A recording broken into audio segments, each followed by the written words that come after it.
Okay, good. Welcome to another exciting session on communication. What do you understand by this term called communication? Trying to say something to some person, whatever I think, I try to say. So only saying is communication, is it? We can. Is it what you think?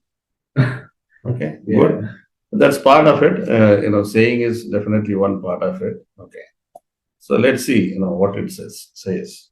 See, communication is a process. You need to understand communication is an activity which is to be treated as a process. So what do you understand from a term called process? A systematic approach, step 1, step 2, step 3, kind of. A process is normally there's an input, there is some kind of activity there, then there's an output. That's what is called as process. Okay. So when you say communication as a process, basically an idea is produced by one man, one person, or one man or woman, and that idea is transmitted to another person. Then the idea is received and understood by the other person the way the person originated. Okay, so this is a process. So when you say communication means, let's say you initiate a process of giving an idea to somebody, and that idea is transmitted to somebody else, and that person understands the way you want him or her to understand. So this is called communication process.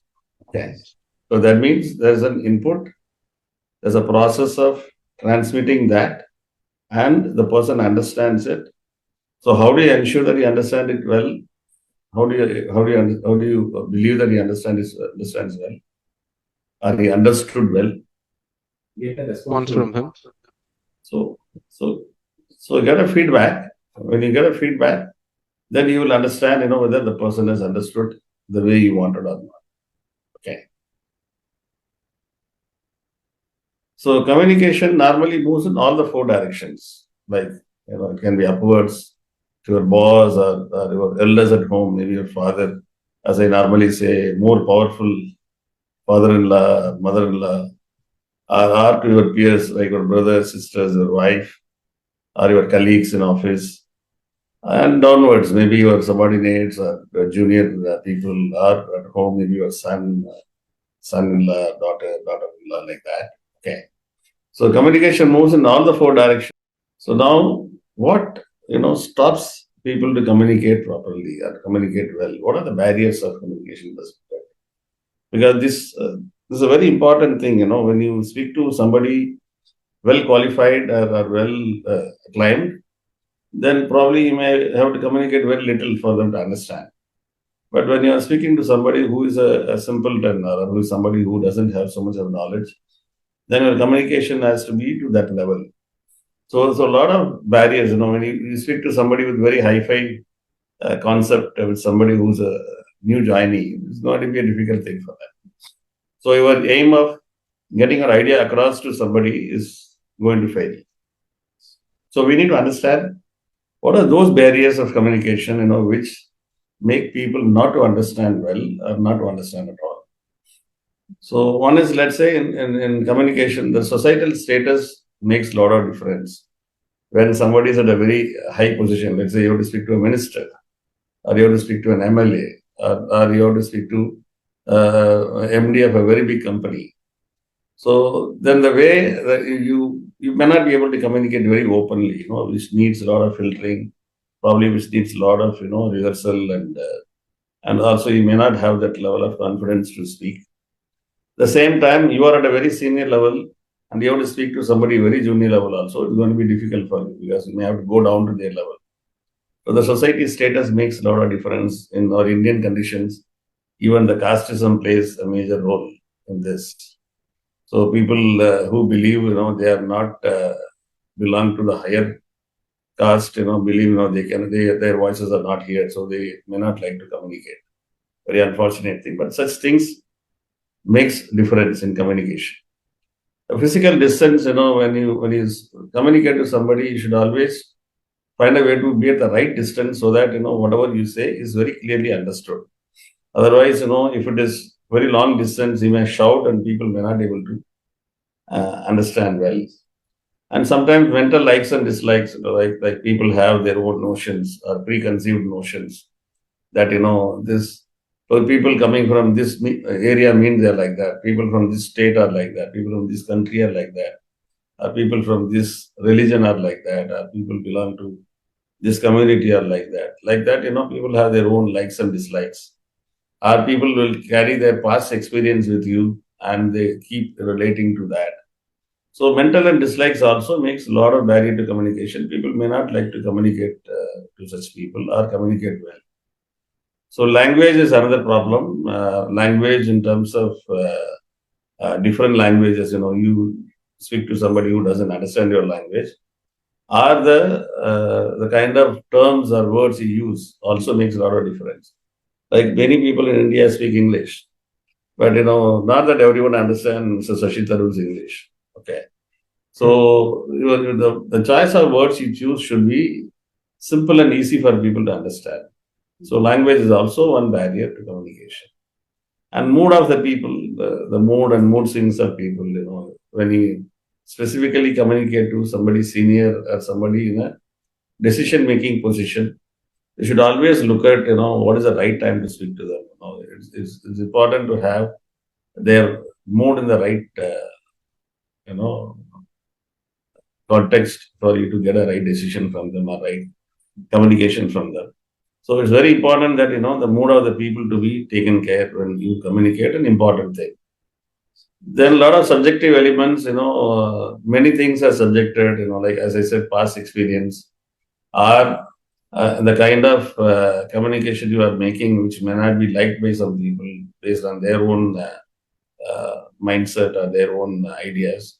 So those subjective elements to be very carefully analyzed before you communicate. And personal styles, some people may speak very rough, very soft. So some people may not like people who are soft spoken, or some people may not like who are very rough and blunt. So depending upon the situation, you need to choose what style you should adopt so that there's no barrier. And wrong source of information and methods, that is also a very important thing.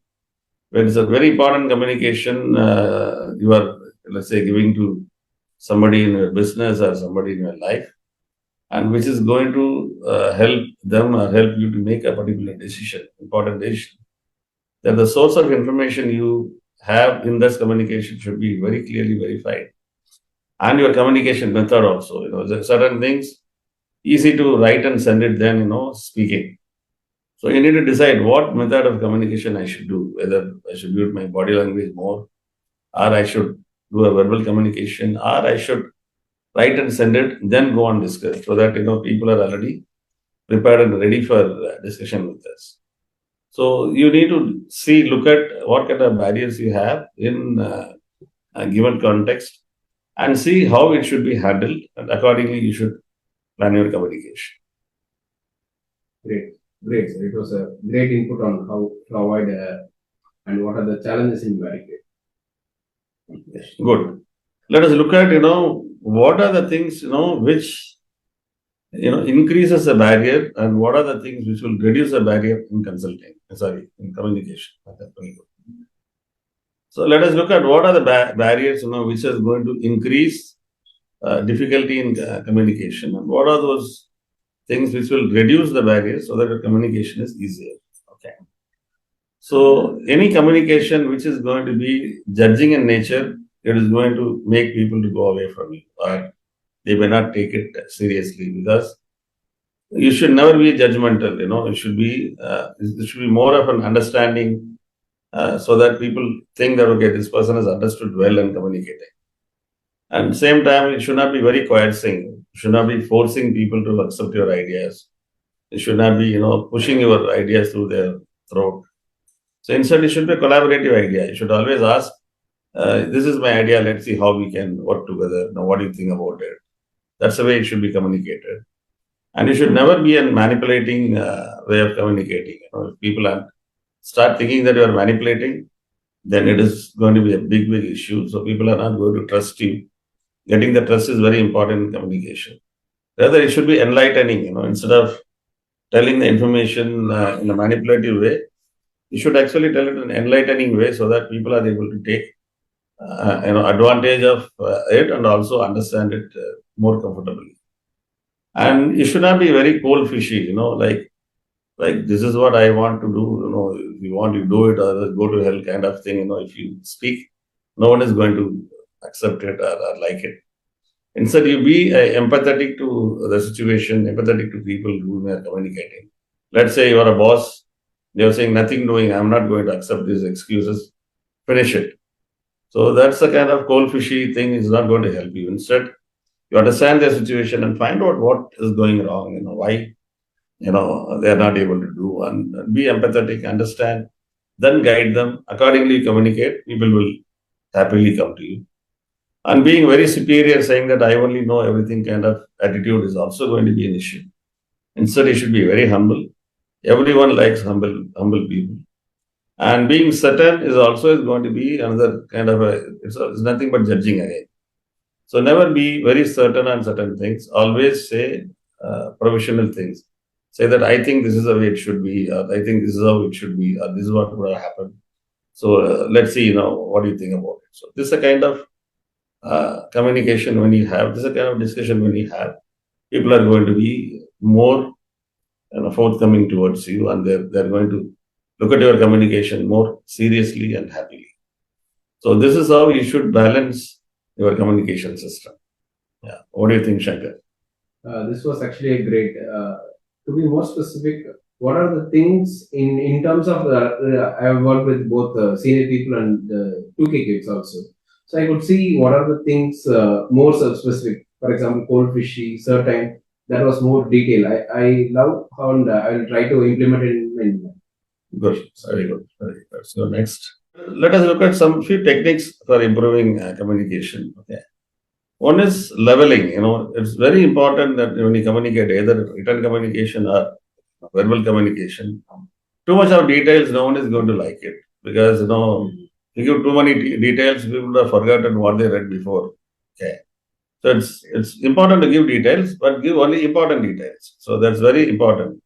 So instead of giving too much details and confuse the people, you should be eliminating too much of details and give absolutely what is necessary. And also in the communication, sharpen it. If you are giving let's say, written communication, highlight certain areas. If you are speaking, give, right kind of modulation for those kind of words. Like when I say leveling, sharpening, you don't say leveling, sharpening, elimination of too much details. So you should give that kind of, importance to those words, saying that leveling, sharpening, like that. When you say, then it makes people to take it more seriously, and they will focus on only those areas. That's what is more important. Even you read a 500 pages book, when you write a gist of it to follow it, you won't be able to write more than 10 pages. So only that is given elaborately in the book. Ultimately, what is important is that 10 pages where you can make an action plan and use it. So you need to know how to sharpen it and highlight those important areas. Then assimilate, alteration of material to suit personal ideas and experience. So you don't need to communicate exactly, what you studied or what you understood.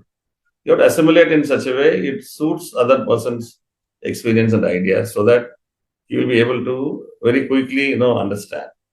So this is how, you can improve the communication. And some thumb rules, just to make it a little more quick.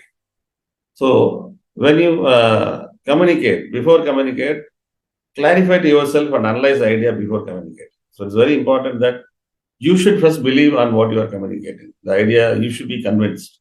So you clarify to yourself, first of all, saying, okay, the idea is good. I think, what I'm doing is right. You clarify to yourself by analyzing it more and more. Then consider the recipient's present knowledge.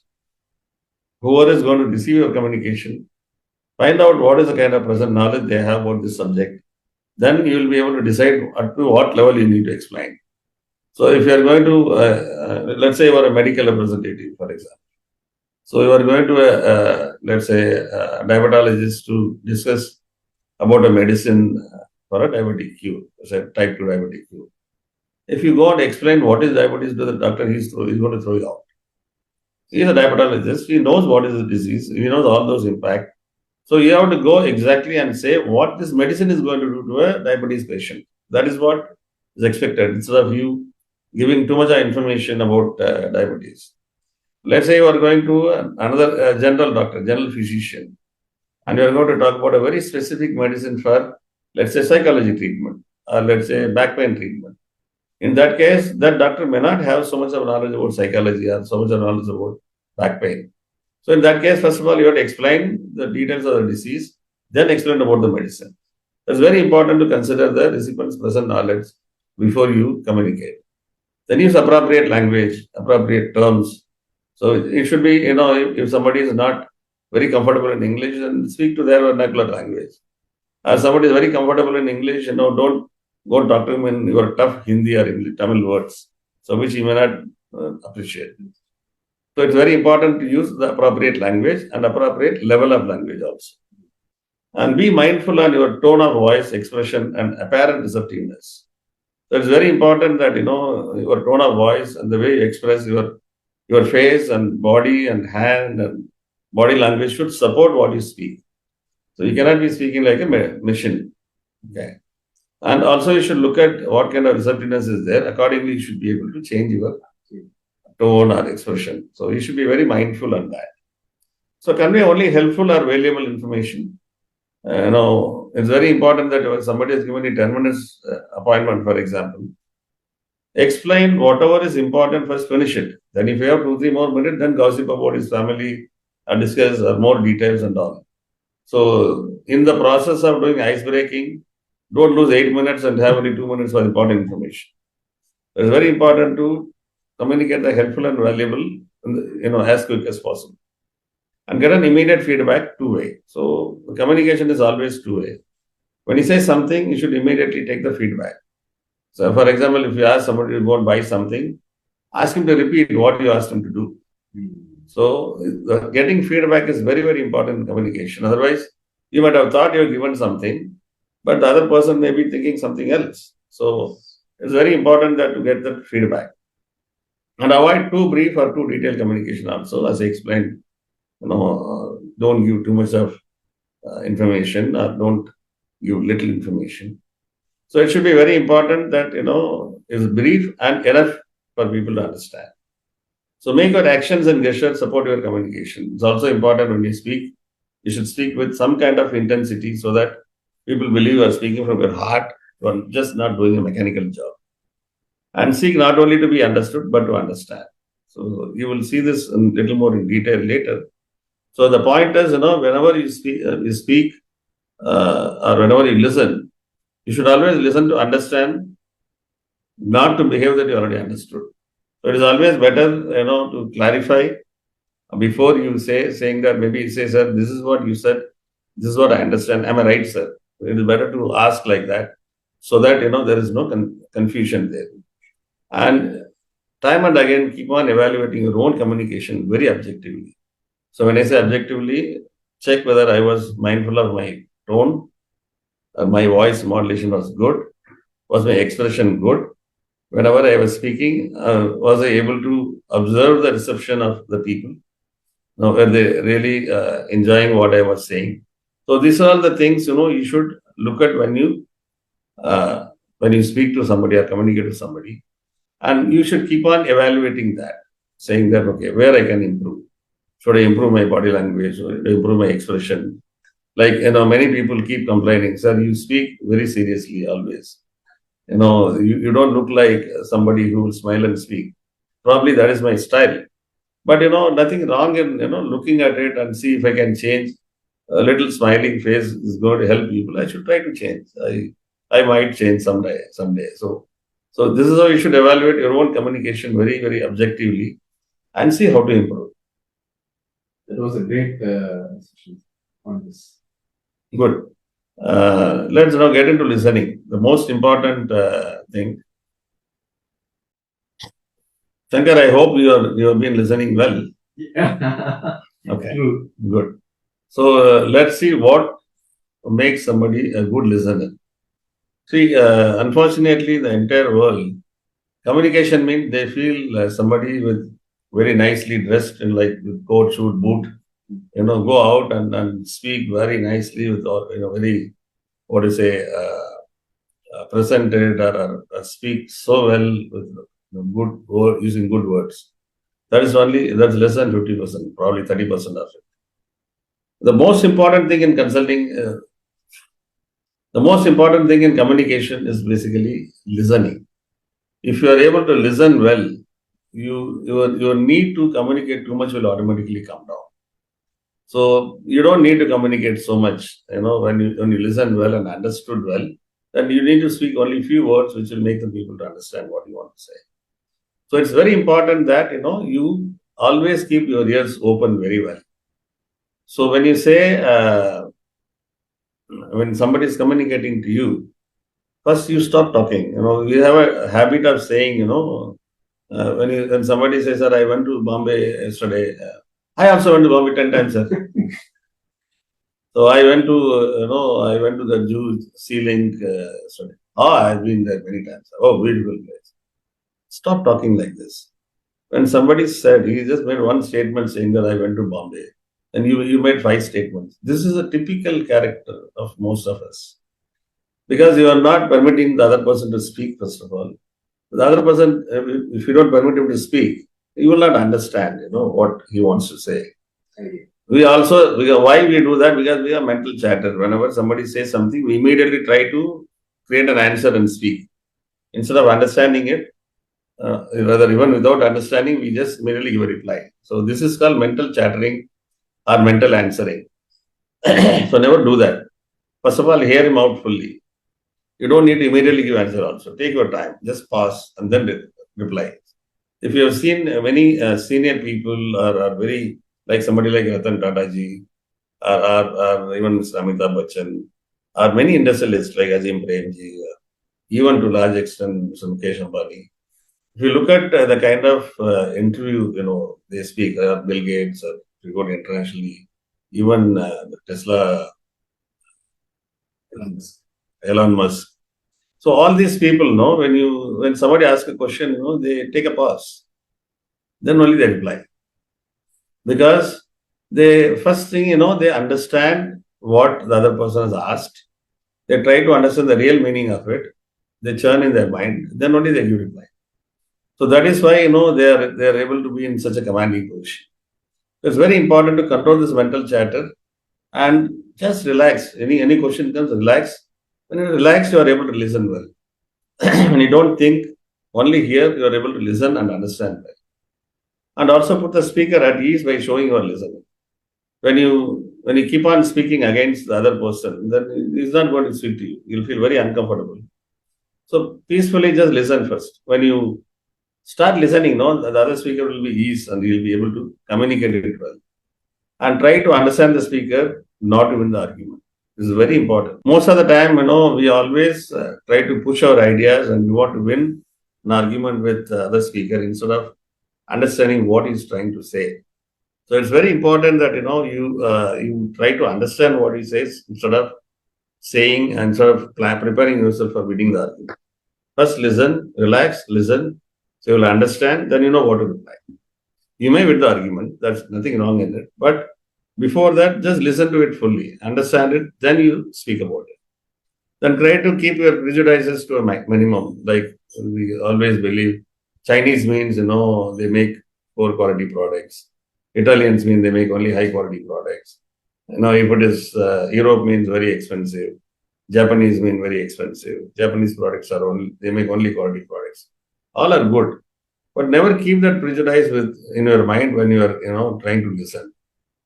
You only listen to the subject without any prejudices. Or you may say, no, this person in the past has done this. If at all you say something, it would be like that only. Never keep that kind of prejudice. And be patient and even-tempered. It's very important that you should be cool enough and patient enough to listen fully. And listen with feeling as well as reason. So you should have, you should listen it with that feeling the other person saying, and also the reason why he's saying. So it's very important for you to understand. And listen with the empathy to what the speaker does not say. It's also important. You should be able to find out what the speaker could not say or did not want to say. So if you understand it well, then you will be able to give a proper communication back. So for that, you need to have empathy. So you should understand, what kind of situation he is coming from, what kind of problem he has. So if you understood, then you will be able to understand the real meaning of his communication. There are many people, they may not have the courage to tell you certain things. But being a leader, being a head of the department, being a manager, it's your duty to find out what he is going through and what you should really know, and accordingly you should be able to help them. How is it going, Shankar? It was great. And the last point, empathy, what the speaker doesn't understanding what they don't say from the way they communicate. That was a great point, which everyone needs to implement in. And prejudice to a minimum. That was one of the major point which everyone needs to be mandatory to follow. That creates lots of chaos in the entire world. Right. The last statement is more suitable for mostly the senior people. Like a lot of junior people in an organization, they find it very difficult to communicate certain right information to the boss, because many times, many bosses want to hear only good things. Okay. So it's very important for those bosses, those leaders to understand, you are only hearing the information from him. He's not the cause for it. Okay. So you should be open enough to find out what he wants to say, but he's not able to say. Then then only you'll be able to get that communication with him. So overall, tell me, Shankar, what is the purpose of any communication? A deep understanding, and according to whatever I listen from my feedback, it should be a deep understanding, and from that understanding, I should change myself or I should implement something so that that gives a productive result. That's a output you are saying. What is the purpose of any communication? Why communication is done? To make something understand is what that's the highest level I can think. See, there are only two reasons for any communication: anything displayed or any instruction given, anything given to you, or anyone says, or anyone sends a letter. Okay, there are only two purposes. One is to give instructions for you to follow. Okay, communication, maybe we can say three types. One is to give information as instruction for you to follow. Second is to give information to inspire you. Third is give information to push you for performance. Only these three. Okay. So in any organization, anything displayed is a knowledge given. Let's say people display about fibers. They will display about safety standards, display about the product. This is for you to gather the knowledge. This is information. And second is instructions. Let's say work instructions, safety instructions, do this, don't do this, our rules and regulations, our law. This is giving instructions to you. Third important thing is, let's say your sales target is so much and you achieved only so much, or your cost target is so much, achieved only so much. So this is to push you for performance. So any communication is only for these two or three purposes. Okay. So if this is what is the purpose of communication, and if you are not going to be a good listener, how will you understand the communication well? So neither will understand the information well, nor will understand the instructions well, nor will understand the purpose of display of anything which is going to push you for the performance. So the most important thing is listening in communication. Whatever best way it is shown to you or it is exhibited to you, if you're not going to be a good listener, you will never understand that. Great. So this is very, very important. Great. And it applies more to senior people. They don't have the patience to listen well. So that is why I put that line at the end. Listen with empathy so that what the speaker does not say. That's great. So from this, what one word I can understand is we should listen not only from ears, from our heart, from our eyes, everything. The entire body should listen. Yeah. Okay. So now let's see look at a concept, a very exciting, amazing concept called four-ear receiver. It's a very old concept. I have not created it. It's there for quite some time. Okay. So imagine, as a human being, you have 4 ears instead of 2. Okay. So 1 year is allocated only for getting information or understanding information. Let's say the second year is allotted for relationship, understanding the relationship or any communication based on the relationship. And the third is for, venting out or revelation or easing out the situation. And fourth here is for request or appeal. Okay. Do you understand anything from this? As of whatever we said earlier, so about information, I could relate. It is like whatever we discussed in the last few minutes. And maybe request also, it's somewhat understandable, like performance, like what you said. So that will. So I like to know about others also. Okay, good. See, let us take some examples and ask. How old are you, Shankar? Are you married, Shankar? Not yet. How many kids you have?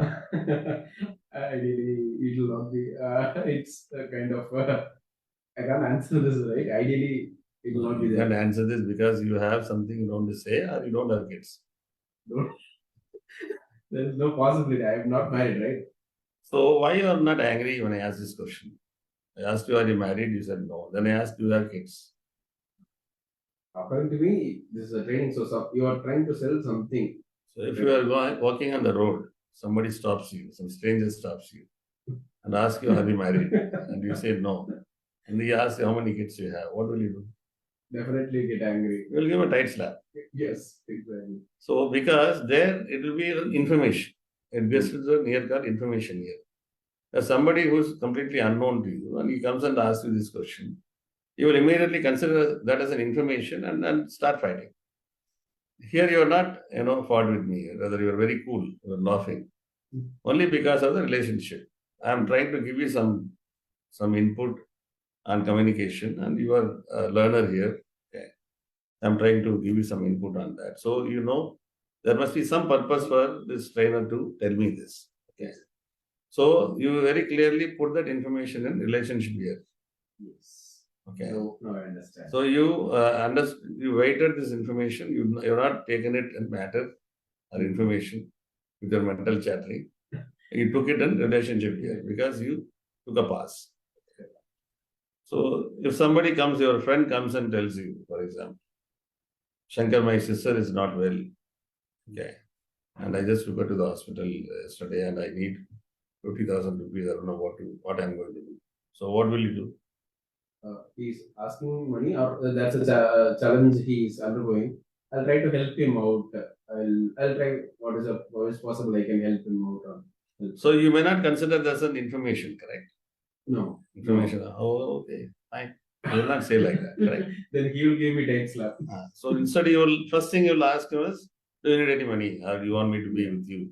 Yes. So basically, he is telling you, expecting you to help him. Yeah. Maybe money or maybe just being with him. Yeah. So it's a request. So it should be put in the request here. Yes. It is neither information nor relationship. Okay. For example, somebody comes and tells you, Shankar or your friend, so my neighbor was quarreling the whole night yesterday. I could not sleep. Yeah. Very, very irritating. So I don't know what to do. So what do you think about this? He's not asking you to go and beat that guy, correct? He's only easing out. Yeah. Or he may say, the whole night there was no power at home. So I was not able to sleep. I was not even able to operate the fan. He's not asking you to go and kill the TNEB in charge. Correct. Yeah. Correct, exactly. He's not asking you to go and fight with the electricity board. He's only just venting it out. Yeah. So you should know when any communication is given to you, you should know exactly which ear I should park so that I am able to churn it well and then give the right communication back or take right action. Okay. So this is called 4-ear receiver. So you should consider yourself as a lady. I was told ladies has got many ears. Okay. So this picture also looks like a lady. Okay. So you should consider that you have 4 ears and any communication given to you, you should immediately think which ear I should put in. It should be certain information he is giving me. Like he says, 2 days back, somewhere in down south of Tamil Nadu, some students were killed because of caste issue. So where you will put? Just information. You're not expected to act anything. Yeah. So like that, every communication comes to me, I should know which ear I should put, churn it, and then give response back. So this is how the listening should be practiced. Great. This Any connects with the questions? first one you told, assimilation. This Yeah. greatly connects with that. Yeah, it is like assimilation, correct, you're right. Okay. So whenever a conflict happens, what do you do normally? Conflict, ideally, conflict itself is a critical situation. For example, maybe an argument. I may be the victim or I may be a perpetrator also in cases. So, in any conflicts, we'll try to solve. End of the day, to solve. But there are multiple factors, parameters. So let's see what happens because conflict happens only in communication. Yes. Okay. So how the reaction happens, So first of all, whenever a conflict happens, people get shocked. Why is such a conflict? True. Well, when everyone communicates, 99% of the people communicate from their heart. There will be 1% people who are manipulative. Okay. Now, we're not talking about politicians. Okay. So 99% of the people talk from their heart. So, and we call it, a term called honest wrong belief. Okay. So I believe something which is absolutely, in my opinion, right? Honestly, I believe, but that may be wrong. Okay. So that is when the conflict starts. So when the conflict starts, the first thing is you get shocked. You get astonished. Why this is happening? I'm telling from my heart. I'm telling it for the good of common good, but why these people don't understand? Or why my boss is not understanding? Or why my subordinate is not understanding? So first thing is, you get astonished. Then you wait, okay, you keep on pestering, telling people, you wait for people to understand. It doesn't happen. Then you get into a discussion or argument mode. Doesn't happen. Then you start fighting. Then you surrender. Okay. So you say, okay, you're saying so, I'll do it. But after sometimes, if you don't do it with your heart and soul, then you will fly away from there. Yes. So this is a process of conflict. Okay. So the best thing to correct is an argue and discuss stage. If you communicate, somebody else is conflicting with that. The best thing is to sit, discuss, and clarify.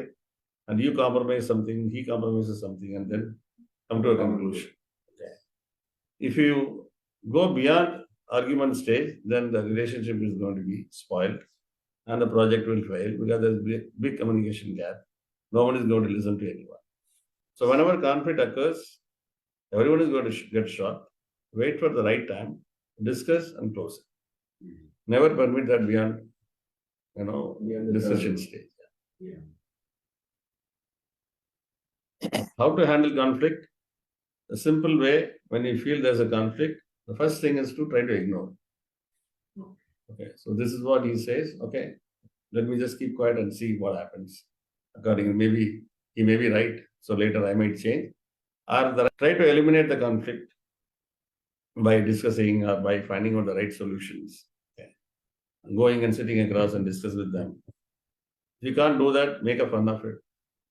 Okay. Make a situation ease so that, at least that person either he gets confused, okay, or he starts come to a fighting mode with you. Okay. Then bargain, carrot technique, what we say. Okay.